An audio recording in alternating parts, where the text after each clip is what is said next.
time once again to slip into your camo, grab your bow, and join us out in the field for another episode of the Up North Journal, presented by PSE Archery.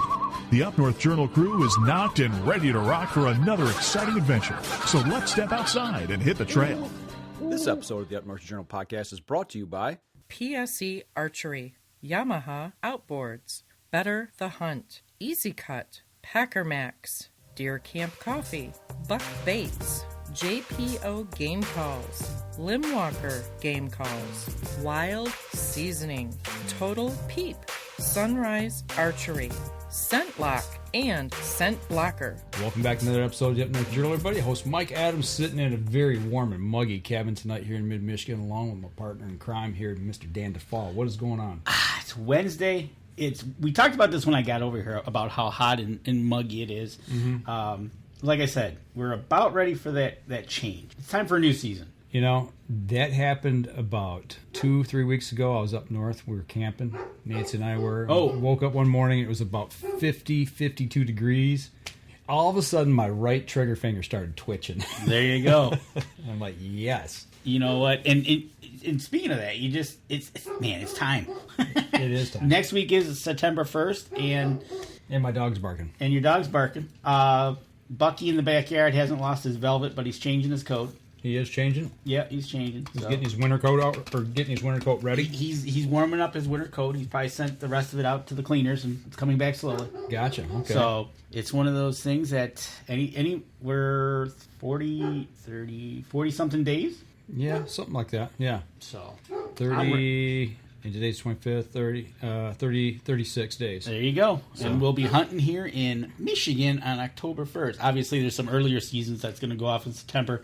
Next Wednesday, September 1st, is early goose season. It is. Yes, it is. And hopefully, the next couple weeks, we're going to have JPO game calls on. Okay. I talked with him today. So we'll have him on to talk about his Omni stuff. There you go. Before we get going tonight, I do want to give a quick shout out. Today, I gotta give a shout out to my girl Nancy Jackson. Today is our 1 year anniversary. There you go, happy anniversary! So it's a good day. It is. It is a good. Except for we scheduled a show on our anniversary, so it happens. So I'm going to see her tomorrow. There you go. Thursday. Poor planning on my part. So. But, well, listen, let's get some of our stuff out of the way here. How about we start off in the UP of Michigan? Oh, you want to do that first? Yeah, let's go right to that. I've got the live shot up. It's 77 degrees up in Newberry. FM 123 is carrying our show. Check out Cedars up there that carries Deer Camp Coffee. You know what? I hope to be up at the cabin next weekend up in the UP, and I will be looking to see if colors are starting to change. You know what? I think they are actually in a couple places. I don't know if it's due to the dryness and the weather we've had lately, or if it's actually getting to be that time of year. So I'm starting to see. We were seeing some on the rivers a couple weeks ago, starting to change. Some maple trees are actually starting to turn. So. Exactly. So all right. So let's get to some of our supporters. Starting off with Buck Baits. Nothing better than going over to Buck Baits, who is going to be at the Woods and Water Show in a couple of weeks. I'll find out what booth we are. We'll probably do a live shot. We'll be there. We'll be helping them. Henry's will be there, as well as JPO. Is Henry's bringing some meat treats? They are. Okay. So, if you want to get 20% off your order at buckbaits.com, use the promo code UNJ20 and start thinking about your cents. Start making sense. Because that makes sense. Right. Hey, fall food plots. You got it right this week. I did. $25 off your order with Lincoln Roan over at packermax.com, UNJ25. Like I said, JPO game calls will be at the Woods and Water, just a couple down from Buck Baits and Henry's. And if you go to jpogamecalls.com, you can get 10% off your order using the promo code UNJ10. And it's still barbecue season, folks. It's always barbecue season. It is. There's 365 days a year you can barbecue. UNJ 2021 gets you 10% off your order at wildseasoning.com. And for some people that think they are not a coffee snob, but like cold brew, we're drinking it right now. Deer Camp Coffee Roasting Company and Outfitters gets you 10% off your order, UNJ10 at deercampcoffee.com. Listen to that ice in there. I know, right? Good stuff. But wait, you know what? What we didn't tell them, what we told them last week. We actually have our own label. We do have our own label, and if you go check out the screen people on the podcast, this is why you got to come and look at Facebook, because you can't see what we're talking about. But we do have our own logo. Our Up North Journal coffee blend, we have light, medium, and dark roast. You can see it right there on the screen. Deer Camp Coffee, our Up North Journal blend. And this is fresh cold brew, made just for Danny. Yes, it is, and you're right, Tammy. It's birthday season for Danny and I. For good Tammy Lord. and I, the month of Dan. All right, and Tammy. Let's get into the show. You're right. We can't talk about it till next Wednesday. That's right. All right. Let's talk. We had him on earlier in the season. Let's get right to him. He is now a winner in the head-to-head fishing a couple of tournaments back. There's a tournament currently going on in Nebraska. His brother Robert pulled off a miraculous 1-ounce win today to continue on in the winner's bracket. But Robert is in Nebraska. Josh is in Wisconsin, who just became a new dad. Congratulations. Hey, thanks, guys. I appreciate it. That was I guess one of the benefits of, well, I wish I was out there, but having a newborn, I'm not at work, so I was able to watch the action today, and that was quite the nail biter with my brother, for sure. A 1-ounce victory, but hey, a victory is a victory, right? Moving on. That's right. It is a victory, and speaking of victories, man, I hate to say it, so far, watching all these tournaments that we've seen, the one that you won at Mille Lacs was, I'm not going to lie, dude, it was one of the interesting hours of watching fishing. I'm not gonna lie, and it was one of those things that it was almost riveting to sit there and watch it as I was working. Had to be for you too. It was a very special hour, to say the least. I guess I'll kind of do a quick recap for those that don't know. The head-to-head, the PWS format we do, anything over 2 pounds goes onto your weight. That like I always say, goes onto your card, because we do have an official paper that everything's recorded on. I think with about an hour 15, hour 10 left, I was down roughly 21 pounds to great friend, phenomenal angler, Joe Okada, who had just been dominating up there. Fortunately for me, I did not meet him till the championship round. But yeah, with an hour and 10 minutes left, I was down 21 pounds, and I went to a spot on Mille Lacs that I had fished every day leading up to there. I went there at about the same time, right around that 11:30 noonish hour. Basically, gave myself an hour, and it was a hump. I went there every day, almost to end the day, and I actually ended up naming the thing, for those that watched it, I was calling it the Slump Buster, because for some reason, and I didn't figure this out, but I would go on a 45-minute to an hour and 15-minute lull towards the 3/4 mark, once we're 3/4 in of our day, and I wouldn't catch a scoreable fish. And every time I hit that, all of a sudden I finally reel in and say, let's go. It was about a 15-minute boat ride from where my primary stuff was at. And kind of when I committed to go there, it meant I was there. So that's why I saved it to the end. And I wheeled in there on that championship day, my first cast I made, and I popped one. And we registered that fish. I turned to the camera and I said, here I come, Joe. And I've always been saying, I said, I guarantee you, I was the only person at that moment, even after catching that fish, that truly thought I had a chance to win that thing. And they came pretty quick, to say the least, if you didn't watch. They were coming fast and furious. I was at work trying to cheat a look in, and I was watching. And actually, right now, we've got the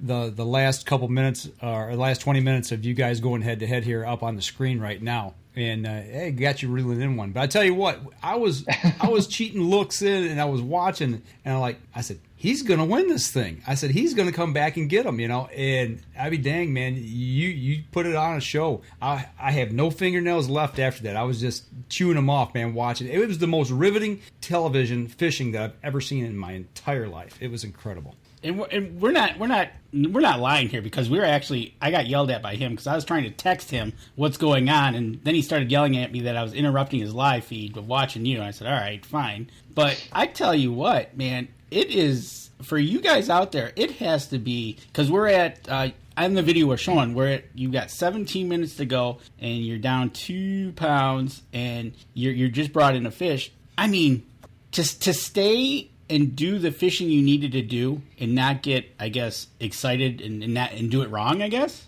that's got to be nerve-wracking.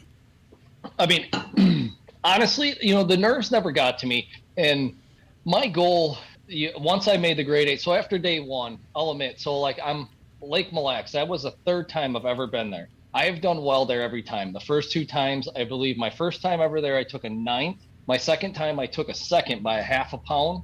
It's just one of them bodies of water. And it happened, all of us anglers have that body of water that when you see it, you look at it, break it down, it just clicks. It clicks for you. That's Mille Lacs to me. For some reason, I don't need to spend a lot of time out there. I just understand it. And my first 2 days, if you guys have been following PWS, I had Isaac Lakich, Max Wilson my first 2 days. Them are some of the better and hottest anglers out there right now. I mean, like I said, still to this day, I still think, I went through the absolute juggernaut.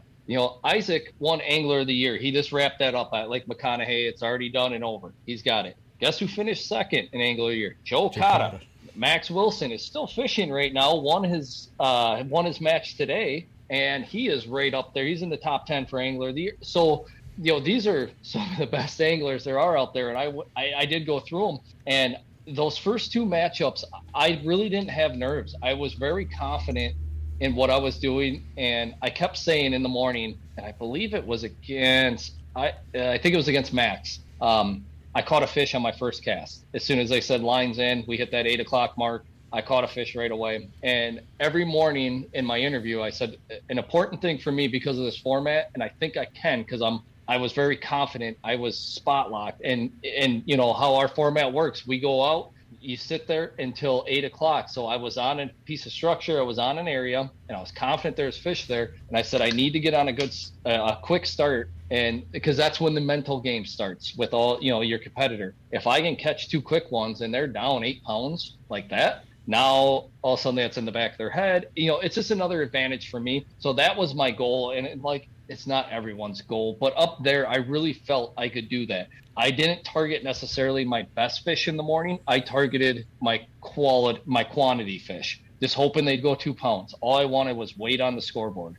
And that worked for me. But against Joe, I believe he had a 60-pound something day. He had a 76-pound something day. He was absolutely killing it. In the morning, we had a pretty good exchange too. Again, like I said, he's a good buddy of mine, and we kind of gave a little hug, basically like a good luck to each other. And I told him, I said, go put on a show. And I meant that because what he was doing, I didn't want him, if he absolutely throttled me, basically what I was saying, go throttle me. Go put up 100 pounds. If your bite's that good, go do it. Don't pull off at the end or anything. I said, go put on a show. And once we got out there, again, in my morning interview on that championship day, the wind was blowing, and it was the first time it blew the whole time we were there. And I said, I know. You're right. That was that up until then, because I think the day before that, it looked like, because it was hot, right? And Joe, at one point, he had to literally stop fishing, take a break, get his handkerchief out, and put water over his head. I thought actually he was going to pass out. Correct. Yeah, I believe our heat indexes were like 106, 107 for most of the days. Definitely upper 90s the whole week. So, yes, very, very hot. And one of the things that when that happens, I know you guys are always looking at the weather to see what kind of bite what's gonna happen, and were the spot that you had, did you think it was gonna be good no matter what the weather was gonna be? Yeah, I really did. The type of stuff I was fishing was, I was basically fishing, well, not basically, I was fishing rock humps. The big thing for my bite was where they set up on the rock hump. That was my, what I had to dial in. So, and by rock humps, it wasn't shallow. I was, they would top out at 30 feet, 25. Some topped out at 19. That was probably the shallowest I ever was. I knew from just chatting with Joe that he was fishing a shallow water bite. So, like I said in my morning interview, I said, this wind, if anything's going to help me. I mean, when you're fishing offshore structure, wind is always good. Wind does not hurt you. And I've already caught these fish on flat, calm conditions, so I wasn't worried at all. I said, hey, this might be a great thing for me because I don't know what this wind will do to Joe's bite. And apparently it was enough to kind of tame it and keep them right around. I was pretty much guaranteed 39 to 48 pounds a day. I think that's all my weights are right in there. So I had a very, very consistent bite. I was going to go out and do this. If you can beat 40 pounds, you got a chance to beat me. If not, I'm going to beat you. And that was kind of the type of bite I was on. So yeah, it tamed Joe's bite just enough. And I believe it was 15 ounces. I squeaked them out by at the end.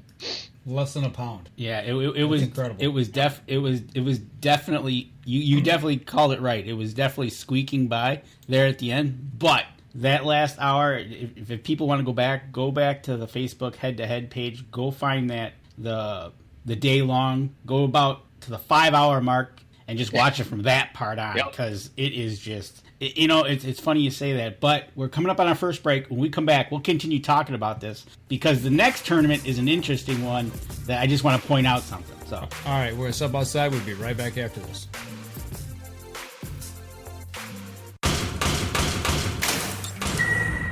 PSE Archery has reinvented the way you buy bows. From now on, you can make the most educated decision possible by basing your bow choice specifically on your shooting needs and goals. All you need to do is ask yourself, what kind of shooter am I? What do I want to achieve? PSE will help find the right category for you. So, what kind of shooter are you? Find out at psearchery.com.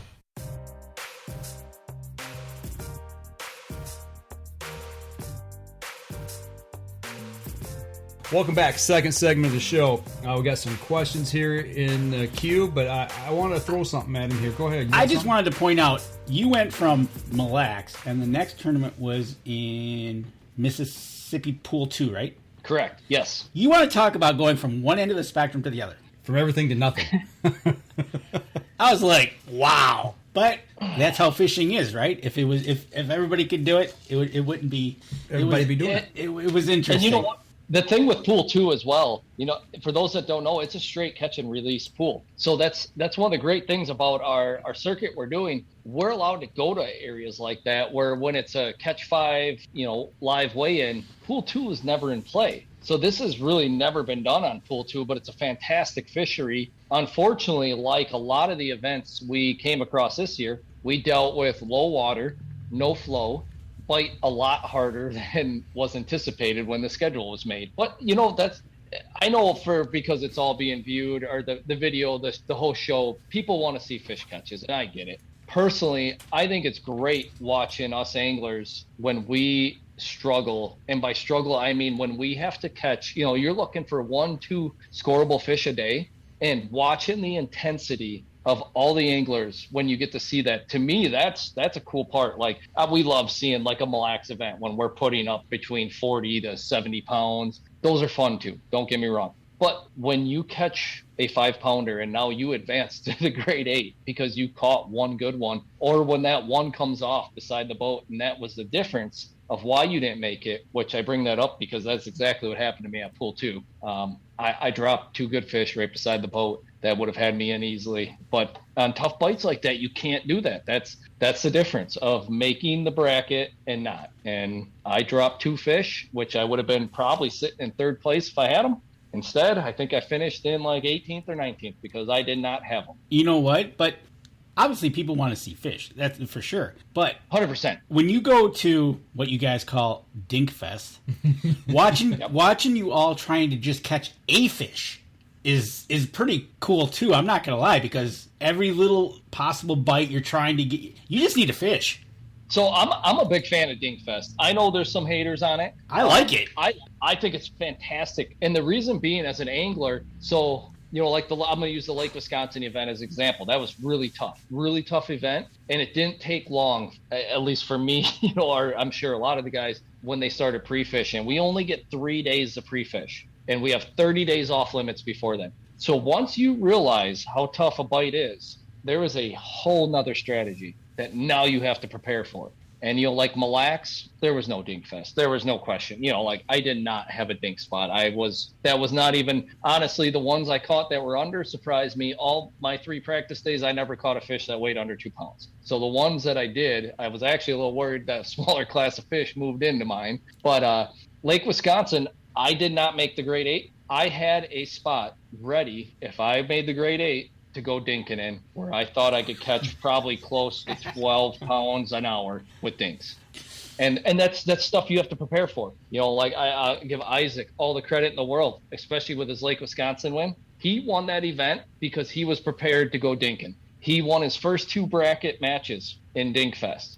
And as soon as it turned to Dinkfest, he took off. He went to a spot. He was catching 4 6-ounce fish. It doesn't matter then, though, because they go on, that's weight. You're still gaining. Yep, exactly. And he won, I want to say by 4 ounces, dinking, and won in his first matchup, I believe it was. It was something really small, and he was catching this little fish, but he almost caught him every pitch. He was casting flies, and he did it almost every time he cast it out. He had a fantastic spot for that and was prepared. But that's part of the strategy with all this. There's so many variables. It's so much fun. Speaking of strategy, Mark Coleman wants to know, how important is boat placement when fishing a rock pile? Oh, probably more important than your cast.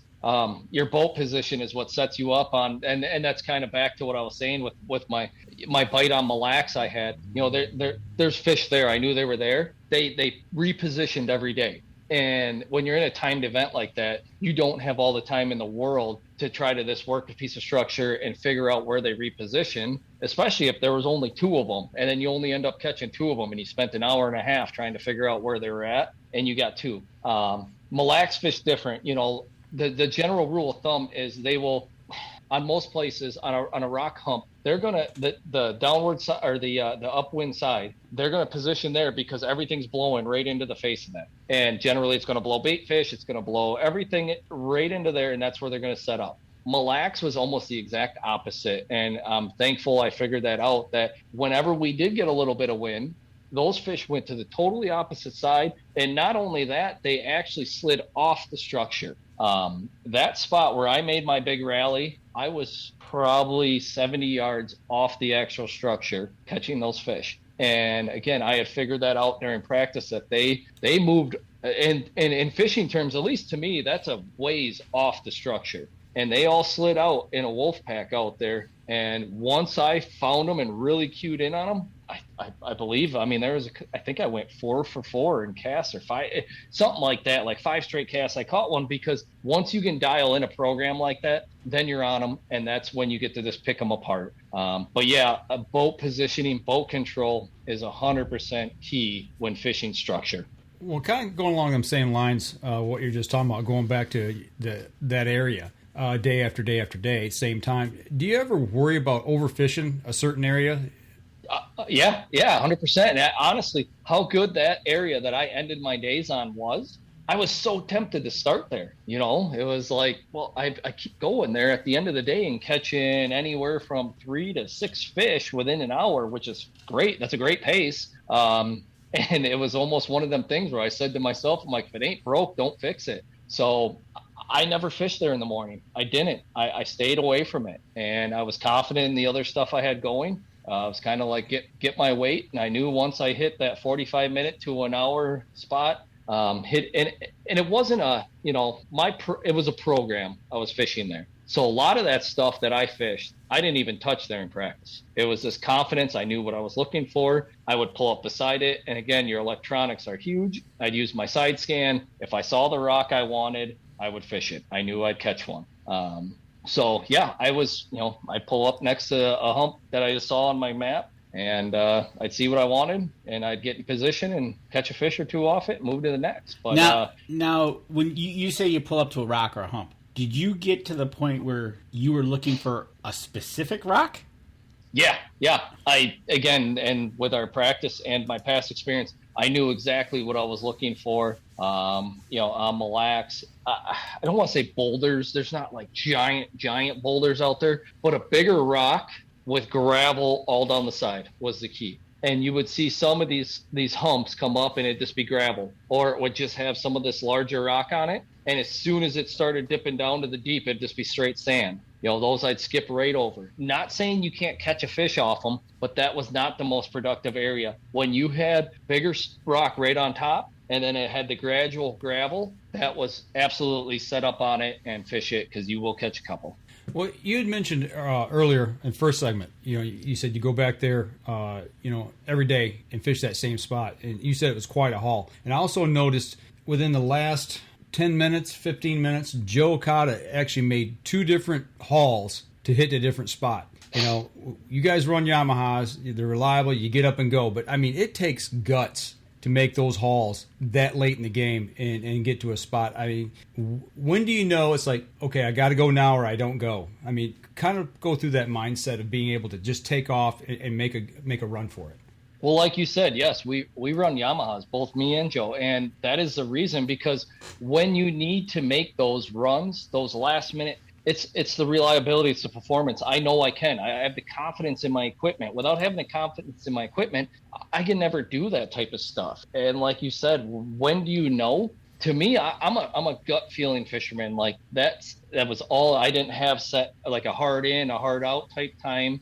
It was all by gut. It was feel and gut. And again, I'm 100% confident in my Yamaha. So yeah, I've got no problem. I know I'm going to get there quick. I know I'm going to get there. And as soon as my gut says it's time to reel in, let's make the run. And that's what I did for 5 days. And again, worked out. We got to hold the checkup at the end. So well, that's one thing you gotta, besides your equipment, your motor is kind of a little bit of important, that when you decide you got to go and you turn that key, you better be getting going. Yeah, 100%.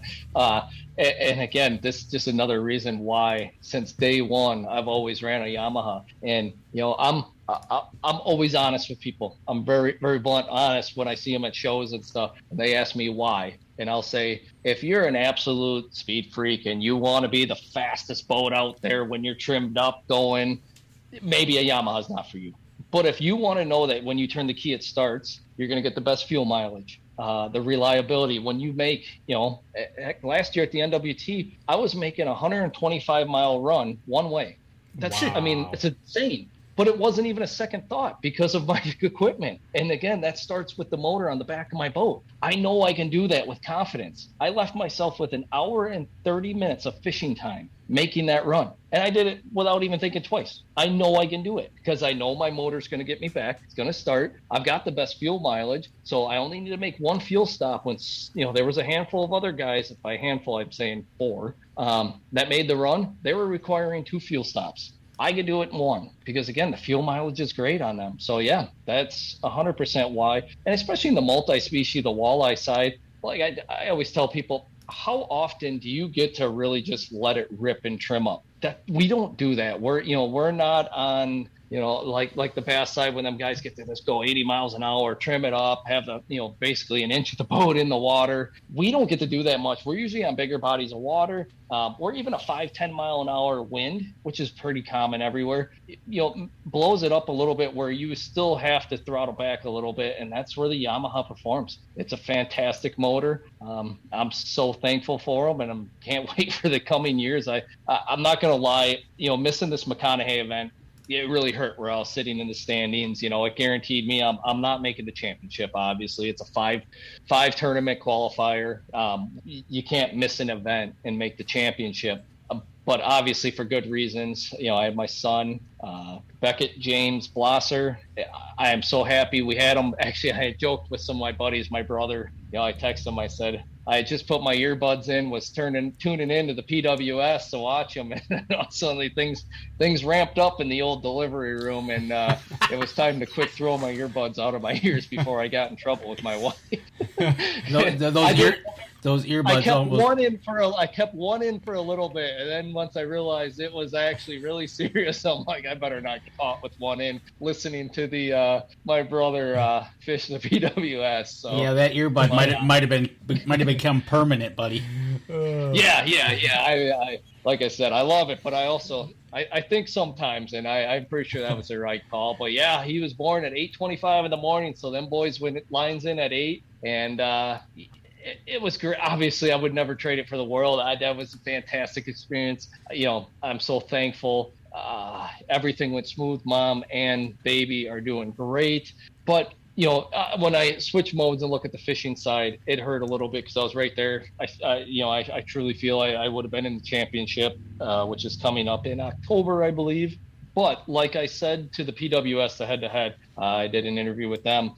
I said, just watch out next year, because there's a lot of little things with this format to figure out. And I feel my attention to detail has been spot on this year. And I said, you will be seeing my name in the top 5 a lot next year. I can't wait to get it started. And with the PWS and, especially my great sponsors, including Yamaha, we're going to have a fantastic season next year. I wish it was closer, but I'm anxiously waiting.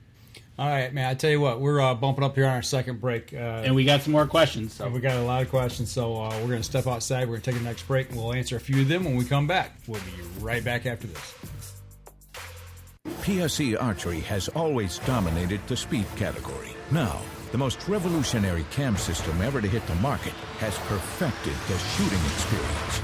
Introducing PSE's Evolve Cam System, featuring extremely high let-off capabilities and the smoothest draw cycle in history.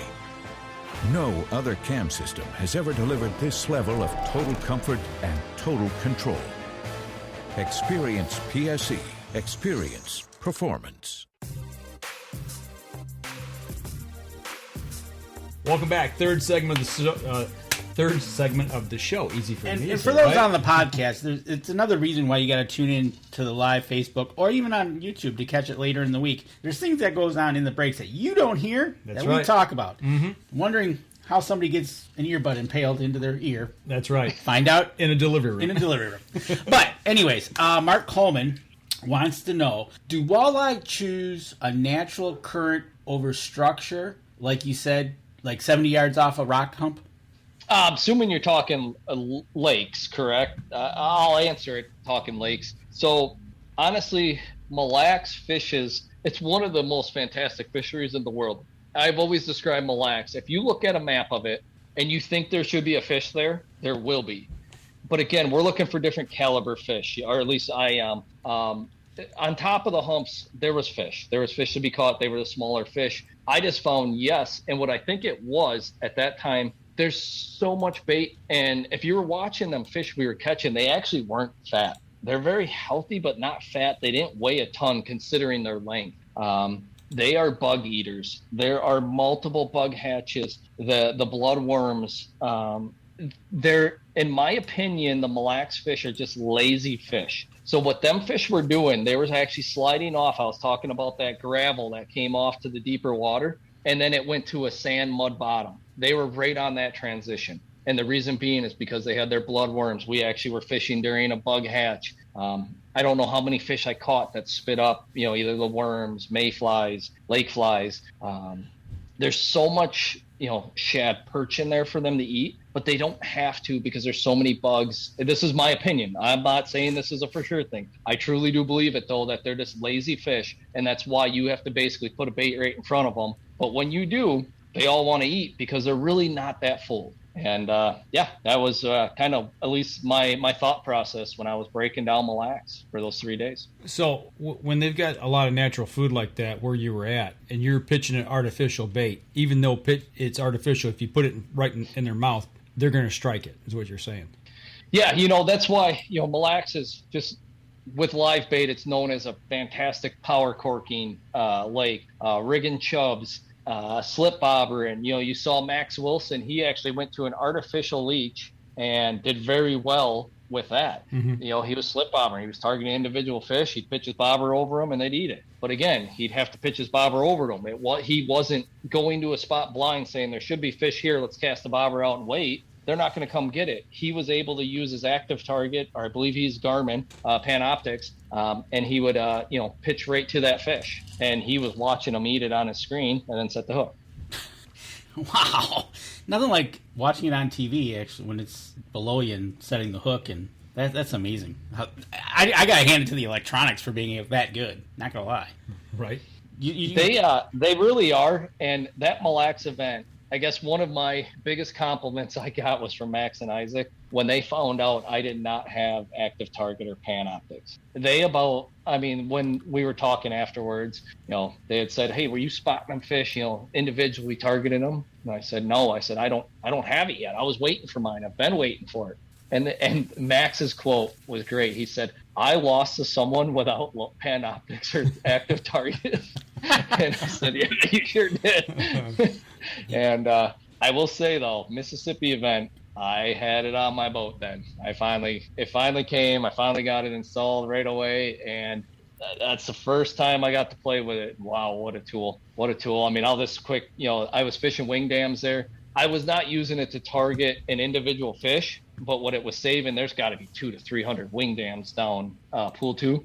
I would pull up to a wing dam, and I was able to scan that dam, and I could see if there was activity on it, if there was fish swimming on it. So basically, it saved my time. I'd say, yes, this is an active dam, let's fish it. Or I'd come to it and not see much, say, nope, move to the next one. So that's how I was using it on the Mississippi River.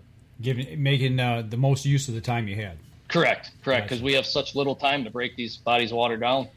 We had to be efficient. We had a couple questions earlier asking about the actual lures and baits that you were using. Don't you have something there that you can show us? I think I do.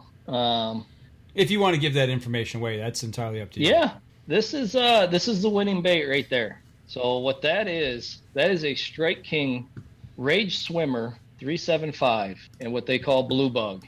Blue on the bottom, black on top, little paddle tail. I was throwing that on a 1/2 ounce swim bait head right here. That was the ticket for me. I threw a lot of things at them, and you can catch them a lot of ways. That had the most consistency for me, and that was my comfort zone. And throughout the 5-day tournament, I had 6 rods ready to go. All 6 rods had a 1/2 ounce with a blue bug, 3 3/4 inch Rage tail or Rage Swimmer on it. That's how confident I was on it. There was no second guessing. I was throwing that, so if I ever broke off in the rocks, got bit off, there was pike and muskie in Mille Lacs that you get bit off occasionally. The next rod I grabbed was the same exact thing. It was going right back out. That's confidence. Could you put that jig head into that bait? Yeah. So I want to see how you do that. Again, my lighting's not the best here. So on this Rage Swimmer, it's kind of ribbed here. Trying to get it. Let's see. Yeah, you can kind of see it. Yep. There's little ribs here.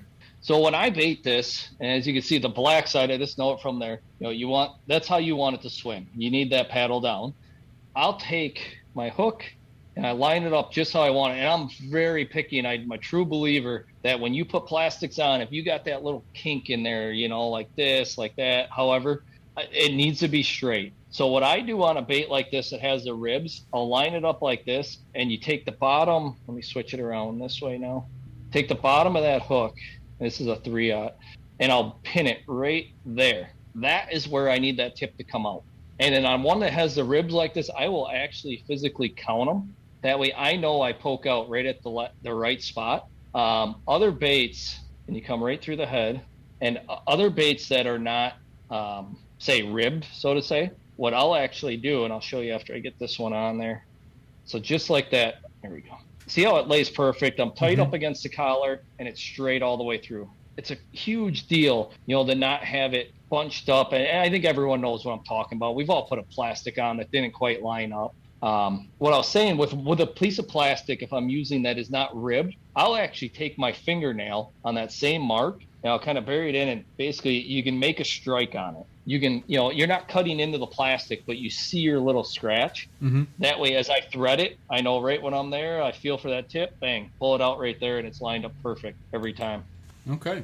Thank you very much, because I was up at Michigami Reservoir up in the UP, and of course, I'm like, all right, I got to get some of these things. And all right, now I know how to truly do it. I kind of did the same thing, kind of. I just, like you said, you make that body straight. It's kind of, but now I had a professional teach me, so I'm good. How successful were you? Were you as successful as him? I did, no, not even close. But I did have some bites. Okay. So it was good. It was, It's a mistake I see a lot, with, I guess if you want to say amateur fishermen or every, your weekend guys, when they're rigging plastics, and it's almost this carelessness, I think, which is fine. I mean, if you're out there for fun, do it how you want. But like little details like that is very important to having more bites and more hookups. Again, when I was younger, I would just kind of thread it on and be like, sure, just tear it, Now it's straight. But now your tail's going like this because you got a tear in there. And so I'll admit, before I really got big into it, I was lazy putting plastics and even crawlers on. And those little attention to details can really, really relate to multiple more bites and hookups. Well, like you said, in your tournaments, you only can use artificial lures. So you're basically trying to mimic a live something or another out there. So you better try to get it as close to realistic as you can. Trying to bring some more light in here. There we go. Here I am. It's getting dark. Too much. It was a sun. Getting dark in Wisconsin, right? So it definitely, those little attentions to detail, can definitely pay off on a bite or no bite. So when got your, like you said, if you make the cut and you get into the head thing, it becomes that, we were watching the videos you were talking, the mind game when you took the lead and there was 7 minutes to go and all of a sudden Joe just picks up and starts hauling butt in his boat to another spot. It's that, like you said, you had 6 rods already ready to go. So yeah, exactly. And that's the thing, that Mille Lacs event, even because Joe jumped on me right away. He did what I did to everyone else leading up to that, basically put the pressure on. But I mentally had told myself, I am so confident in my program. And basically, if I fish my program well and he beats me, I'll tip my hat. I didn't have a bailout. I wasn't panicking. And I think I had 46 pounds, 45 at the end. That's what we finished up with. That's exactly what I wanted. You were at 45.5. There it is, 45. Yep. So that was exactly what I wanted. I had a good day. Again, if I have a good day, you beat me, I will tip my hat to you every day and shake your hand and say congratulations. And that was my mindset going into it with Joe putting these monster weights up. If he was going to beat me, you were going to have to break 50, pretty much. I knew I was going to at least make you do that. If you go 70, 80 pounds, can't wait to see you on the pier, laugh about it and say, heck of a job, man, you deserved it. But you were going to have to do something like that to beat me because I was going to be consistent. Right. And another question is, in a typical tournament, how many rods do you pre-rig and why that many? Oof.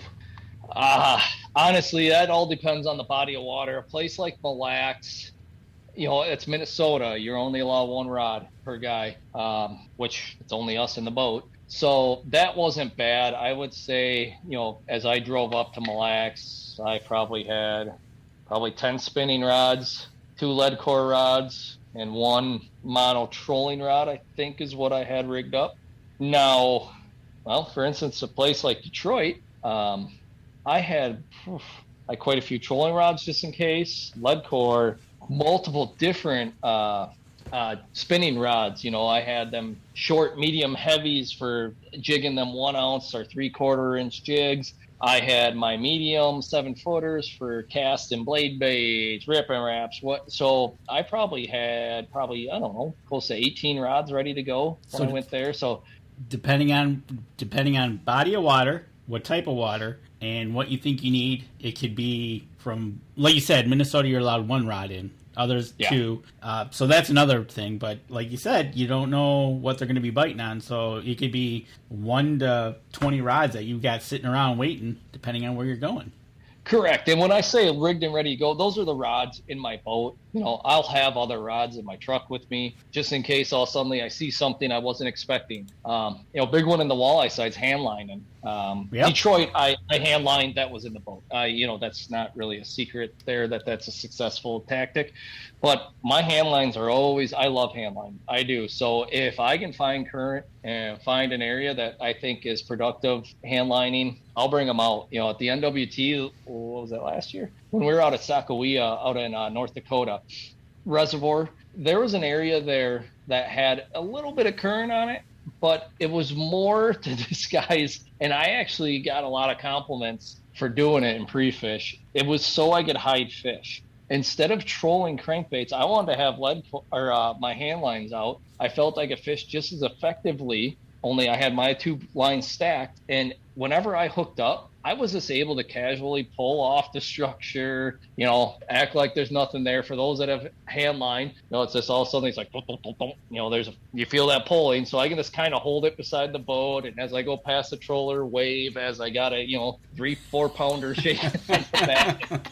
I can get away from everyone, land that fish, see what it was, swing back around, get right back in line. Where when you're trolling and you're by up multiple boats, if guys are paying attention, they can see you have a fish on. It's pretty clear. When you're hand lining, you can hide them so easily. And that's one reason I do love doing it. It's, for practice, I'm able to position my boat even in, rivers, high current. I can just spin the nose one way to block it. Yes, someone may have seen I caught a fish, but I'll never let them see what it was, so they can think what they want. But it's all them little games you play during your practice period. Absolutely, and it's one of those things. Another question is: do you spool up new line every tournament, and is it mono or fluorocarbon?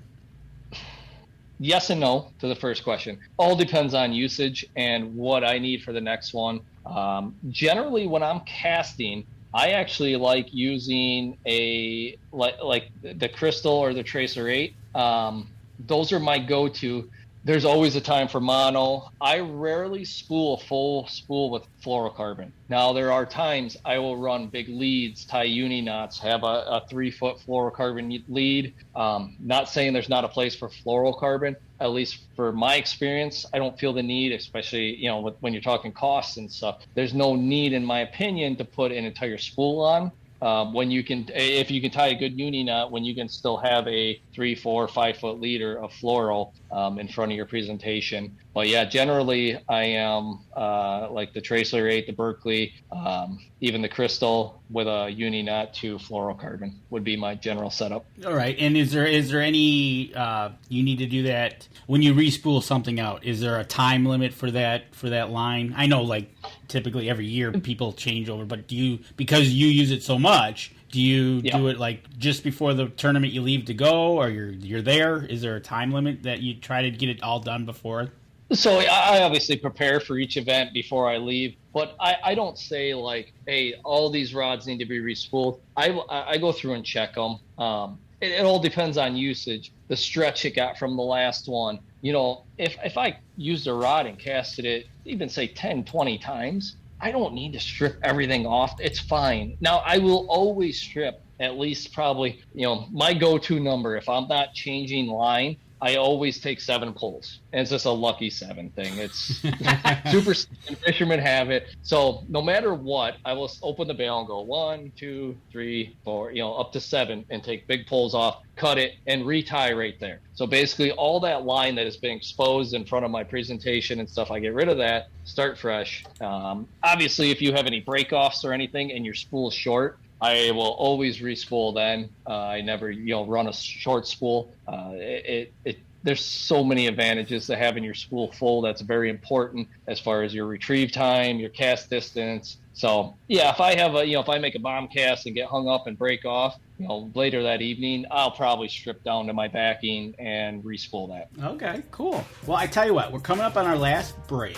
And in the last break, we're going to turn towards the end of the tournament when I thought something kind of cool happened on video, and extremely cool for you. So we'll be right back. All right, we'll step outside. We'll be right back after this.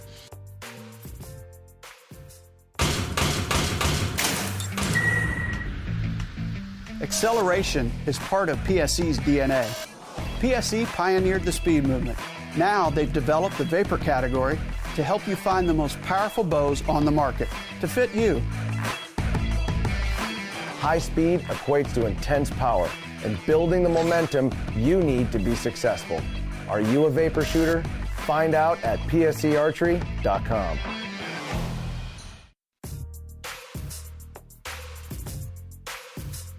Welcome back. Last segment of the show. We're going to head down the road towards the end of the tournament. Danny, you got that video? Yeah, I will. So this kind of plays into the question Mark Coleman wanted to know. If ever, is the clock not your competition, like 50 pounds lead or a 50-pound deficit, or do you just fish like crazy every minute? Well, obviously, depending on where you are in the tournament, in the video you see Joe running around right to the last minute. Yeah, I think he pulled up with like 2 or 3 minutes to go. He did. With 7 minutes to go, he made a beeline for a last spot. He did that twice. Yes, in the last 15 minutes. And Josh was on his rock hump, but your brother was in the lead and in his head-to-head match, and he decided he wanted to go see his brother at the end of the tournament. Now, on video this is awesome, but you gotta tell us when he showed up. Did you know he was on the way over? No. So yeah, I mean, quickly, that was beyond a cool moment, and I will never forget this. So I was fishing very hard when he pulled up. I don't remember. I'm pretty sure he saw me catch the fish that put me ahead. So I was still down, I believe, when he pulled up. I had one other boat, which I'd call like a chase boat. Someone that had found me out there was being very respectful, giving me plenty of, and actually some of the pictures I posted, they took from that boat and sent to me, which was fantastic. It was awesome to capture a lot of that from them. They were rooting me on. And then I heard another boat coming, and I really hadn't seen any boats in this area the whole week. So naturally, as I hear a boat buzzing in, and you can tell it's coming right here, I glanced over my shoulder, and I remember just quick seeing it and turning my head. I knew who it was, but I wouldn't let myself commit that it was him because I knew what he was doing. Obviously, at that time, I've asked for a couple updates to know what Joe's doing, and I've also heard what the rest of the field was. And, I was happy to hear my brother had his match pretty well wrapped up. And I remember when I glanced over my shoulder and saw his boat coming, it was almost like, nope, I didn't see that. Because it meant so much to me. But at that last 15 minutes, 10 minutes, whenever he pulled up there, I had to still focus. I knew how close this battle was. So at the time, I said, Mike, nope, don't even look, just keep fishing. And that's what I did. But you'll see at the end of the video, like when they called, lines out, I immediately turned right to them. And that's when I give the I don't know. Yep. Basically, like, I tried hard. I heard I was in the lead, but, and I think I even said it on camera. I'm like, it's technology, Joe. Joe could have caught one right at the end. It's just not updated yet. I'm not saying anything. And it was actually my brother's marshal who got the first word, and he hollered over and said, it's official, dude. Congratulations. So, and that's when you raised your hands above your head. We got the video rolling right now that you got word. And I tell you what, that was like a made-for-TV moment. It was just one of those things, because I think Andy called it that your brother was on his way to you before everything. And, when you had both cameras in your boat and in his boat kind of playing off each other, I tell you what, that was awesome. So, yeah, from what I've heard, there was maybe a little communication between the marshals, which I had no idea. And because Robert had no idea where I was at. I mean, we're at the end of our day. I don't think I even saw him all day. So I think there was a little communication maybe. If not, it's my brother. He knew where I was ending my days, to say the least. He knew I would probably be there. So he may have just went on a whim and said, hey, I'm going to go check here. If he ain't there, I guess I don't know. But yeah, no, pretty special moment. And he even, once it was all official, he bumped his boat up to mine and jumped over, and definitely a hug I won't forget for a long time. And then it hit you as you were sitting there and they were rolling the cameras, and it was just one of those things that you could see all the emotions of you winning the tournament, you with your brother there. It hit you. Oh my God. Yeah. And one thing I took from that tournament was, I guess, the compliments I got from fans, just saying it was nice to see an angler wear his emotions and not, they didn't feel it was just a show, which it wasn't at all. It was a surreal moment for me. Once that was actually official, the emotions kind of started to pour out of me. But then, when you get, how many people get to have a win, have their brother watch the last, let's call it 15 minutes of your rally, and then get to be the first one to jump in your boat and give you a hug. I mean, that was you can't script that stuff. Pretty phenomenal day. It was, and he didn't finish that bad himself. I believe he took third place. So yeah, he was fit for nothing either. I mean, he was in a very important matchup, and he did work, and so really, really special moment for us. It was pretty cool. I hope moving forward we get a couple more of them, and the one I really want, I hope it works out. I would love for us to meet in a championship. That would be awesome if you guys could pull that off, where you guys just, coming down to the last day, it's Blosser versus Blosser, and I tell you what. Well, I was watching that the whole week, and I was watching. I mean, because for those who don't know, all four of you, Brett King, Joe Okada, and you and your brother, you both, all four of you made, the Yamaha guys made the grade 8, and then three of you wound up placing in the top 3. I mean, it was incredible. But I was sitting there and I'm like, well, if Robert beats Joe, I said, he's going to wind up having to go head to head with his brother. I said, this will be cool, So yeah, it was set up out there. We had a chance. I mean, obviously it's tough to do if it ever happens. It's great to go, like you said, us Yamaha guys, we went 1, 2, 3, and 6. I mean, Brett really let us down taking a 6th place there. So, no, it's phenomenal. I mean, that was awesome. Yeah, you can't ask for the Yamaha guys. We had a great event. The cards were there. Both me and Robert were in the semis, and unfortunately he met the juggernaut Joe. That was, I believe Robert that was when Joe went 76 pounds or something. Robert had 65. Yeah, it was crazy. It was crazy. And Steve Schwartz wants to know if you're sponsored by the chapstick company you were religiously Oh my goodness. So I should. It's straight chapstick, and I've had a lot of comments about that at the end. What that was dehydration. Again, we were talking about the heat, and I was forcing myself to just chug a bottle of water because we're so in the zone when this is happening. And, I took precautions beforehand, before we even launched their boats. It was water, water, water. I'm a big coffee drinker. Speaking of which, you guys were talking about your coffee. What you got there? I had these fellas send me a couple packs of something. It was called Deer Camp, made by Deer Camp. And it was a Up North Journal medium roast. Phenomenal. What do you think? You guys, what do you think about that? Thank you. Love it. And after my newborn here, I am my evenings are a coffee water diet because I have late nights right now. Staying up a little late, are you, huh? Okay. So I am very thankful for that. Yes. But back to what I was saying, I'm a big coffee drinker, and I even, I had a small cup. I didn't have what I usually do because, again, my main focus because of our heat was hydration.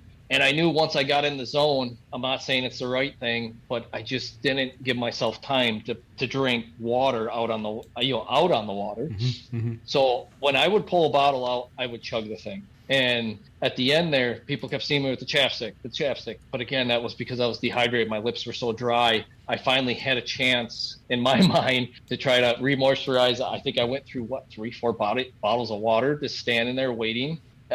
Finally had the chance to rehydrate, but yeah, that's what it is. But I ain't gonna lie. I mean, I got chapstick in my pocket, sitting right here.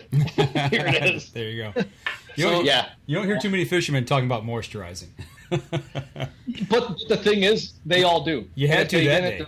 Their lips would fall off. I mean, I have to have this stuff right here. If not, because it's got SPF 15 in it. Right. If not, I'd have blisters. My brother Robert's even worse than I am. If he doesn't have something SPF 40 or bigger or more for his lips, he's done so. So it's like, and then those little details that you see, it's a matter of being able to fish the next day or not. Right. No, well, that's the thing, right? And like you said, having your brother there, and you four guys are really close friends. One of the questions is about that. Competition fishing seems fun but exhausting. Obviously, you get drained and everything. How do you stay motivated? And if your batteries get drained, how do you get that back? Because you're going to have the next tournament next month, and what gets you to that point that says, yeah, let's do this? To me, it's my competitive flow. There's never, and I think that Mille Lacs win shows there's never quit. I was down by a lot of weight there. just keep fishing hard. I always fish right to the end. I fish hard all the time. All of us that are doing this professionally, I truly believe there's that competitiveness where it doesn't matter. You're not looking. It is a job. I mean, you're there to do a job, and you are going to do it the best you can. Whether your best is good enough to win or your best is last place, you still need to leave there knowing that you did your best. You may have things to learn and improve on, which, that's with the marshals in the boat. That's the one thing I always tell them. I said, if you're not having the stellar day, you better be learning, because if not, you're getting lapped. So when you're struggling, you better be trying to figure out why. You better be figuring out why the guys that are doing well, and you better bank that in the back of your head for the next time. And I'm not even saying that body of water, just another similar situation. It's amazing how many times you come up when all of a sudden you pull up on something, you're like, man, they're here, they should be here. Why? And then it clicks. It's like, well, back at this spot, I did this and this. They set up down here. Let's try this. And then your first cast in there, bang, there's a big one.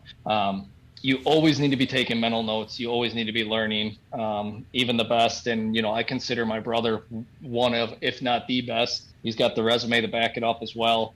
He is constantly learning too. So is that another driving force, because I imagine you guys being brothers, competition goes back as far back as you guys are. Yeah. Driving force, it's, I don't compare myself to him. It's not like I look at him and his accolades and say, I need to do better. I need to beat that. It's what I love about this format is before, we would go out and we were just one of 100, one of 150. Yes, were we competing against each other? Yes, but there's 150. Now, when we leave the dock, there's 32 of us in the PWS. Like, we're truly competing against each other in a tighter manner. So that part I've really enjoyed. It's fun. We mentioned the other Yamaha guys, Brett King, Joe Okada. Same with them. We're very chummy outside of our boats. But when game day comes, it's serious. It's game on, and we'll see you back at the launch, and may the best man win. And again, when that time comes, we'll obviously congratulate each other. But on the water, it's game on. Let's go. It's either you go home or I go home, and I'm not ready to go home. So, well, talking about seriousness, of all this, one thing that I picked up on in that Mille Lacs tournament was they were talking about your hook set. And calling you Big Hook Set and Hook Set Josh. I got a picture up right now, and man, you've got a huge hook set going. Talk a little bit about that, and them giving you a little business on it. So yeah, they took it and ran with it, which was awesome. It was fun. I started hearing about it and getting messages and about how much they were running with the hook set. But there was, it was more than just a giant hook set. There was a reason for it. If you watch my casts, I am making bomb casts. I am throwing that thing as hard as I can, as far as I can. That was part of the way I was fishing, was getting away from the boat. A lot of times before it even hit the bottom, I'd get that tick. And you would hear me describe, if you go watch the footage there, my bites felt like someone just came up to my line and just flicked it. And there was times, I want to say it was day 3 or day 4, that we had a little bit of wind, not like on the championship day, but it was enough where my jersey was flapping every once in a while, and it would hit the butt of my rod. Mm-hmm. And I had to be so dialed in to feeling this a little tiny tick, tick, that you see me quick stop for a second and quick tuck my jersey in on that, just on that side, just real quick, just shoved it in, because I couldn't, every time that would flap and just tap the back of the rod, it kind of felt like the bite. It was a pretty sensitive bite I was feeling. So, but yeah, and when I felt it, yeah, I would lay the lumber to him for sure. Yeah, my dad always thought that. That was one thing my dad taught me. He was a bass fisherman, and as probably most of you know, but he said, doesn't cost you anything to swing. If you don't swing, you'll lose a fish. So right, you think it's there, give her. So if you're going to swing big, right? Exactly. Talk about ripping lips, huh? Oh yeah. So you already had that put on your boat or on your jersey or something like that, hook set, big hook set. So is that going to be a nickname that follows you think? I hope not. What would they say? What were they? Tiptoe and puckers. I think what their exact words were. Another tiptoe and pucker. I mean, that's good stuff. Mark Coleman. Actually, there is fisherwomen in this sport. Actually, Mary Ann Husky is her name, and she won the very next tournament at Mississippi Pool 2. And if you go watch the video of that, when you go watch that video, you'll catch on to the two different tournaments and from one to the other, and it was awesome. And she did win it. And we talked to Andy Cleveland about that when we had him on. Yep, it was right after that. It was awesome. So yeah, absolutely. And is there any advice that you could give? There it is. Is there any advice you could give for someone new, or if they're interested in doing competitive fishing? What's your best advice? My best advice would be, if you're just getting started, have reasonable expectations. I'm not saying don't believe in yourself, but have reasonable expectations so you don't get down on yourself. You got to understand, in competitive and especially professional fishing, there's a reason there's tiers. There truly is. Experience, skill level, it doesn't matter why. There is a reason. Don't go out and get your head down. And the second thing, and I kind of touched on it before, when you do have those bad events, take the time and learn why. Again, always learn. You know, when I first started off, sure, I had some really poor events. I did, and still will. I mean, it happens. But when I have them, now my mindset goes to why. You know, I will do everything I can to try to dissect what happened and why I was not on a bite and who did get on a good bite. What were they doing? As much as that information is out there, I'm going to gather and keep for myself. You know, if it's out there public, I want it. And I'm going to, again, like I said, store it for another event. So, yeah, always be learning. There you go. Great advice. Great advice. And if you think you got a shot, get over to Head to Head Fishing. Check out their website. Check out their website. They've got the professional side. They've also got a regular. They've got the Pro Walleye Series and the Walleye League, actually. And there's some things going on that you can sign up to get on there. And with that being said, Josh, I think the top 30 make it to next year, and then they're going to have some play in for next year to make it 32. So I think you're sitting good at 17 for now. Yeah, no, I'll be back next year. All right, I'm good with that. Yeah, for sure. I'm back next year. I will be with the PWS next year. Again, I had in my standards a little subpar year. I had high expectations. This McConaughey event, if I was able to go fish it, I think could have secured myself. Again, I truly believe I would have made the championship if I was out there. And kind of a not disappointing year. I mean, I had a win. How can you say it was a disappointing year? You know, the first two events I struggled at, so I was not happy with myself. But again, I stuck to it. I got a win. The Mississippi River event, I had a right program. I lost 2 fish right by the boat. Whether it's my fault, it happens. Hey, I was casting crankbaits. We all know how that goes. Yeah, I'm looking forward. I will be back with the PWS next year, and I can't wait. And when planning on having kids, make sure you get the right dates. That's right. Yes. Well, speaking of next year, when do they choose the venues, the sites that you guys are going to be fishing at? Does that happen soon? Sure. So when you say they, that's actually us, the anglers. That's okay. The cool thing with the PWS. All these events, good, bad, or indifferent, we can't complain. We picked them. So right? that is one of the cool things about this circuit that doesn't happen on any other ones. A lot of conference calls with all 32 of us, with the tournament director, with Brian Keller, with Kyle Carpenter, and they're all great. They're all great calls. Everyone's there for the right reason. We get things done in them. But yeah, that'll be, I believe they want to announce the schedule at the championship, if I heard right. So that'll be getting dialed down. Championship's middle of October, so a month and a half. If Danny and I got any say at all, which we don't, but we'll say, hey, come up to our neck of the woods, put in Saginaw Bay. Right? Come play in our water. You never know. That's not a bad body of water. It's not a bad body of water, and I do believe it's in, I'm looking here real quick. Oh, yeah, I'm going to pronounce this lake really good. It's in Chautauqua, New York. Oh, the championship. Yeah.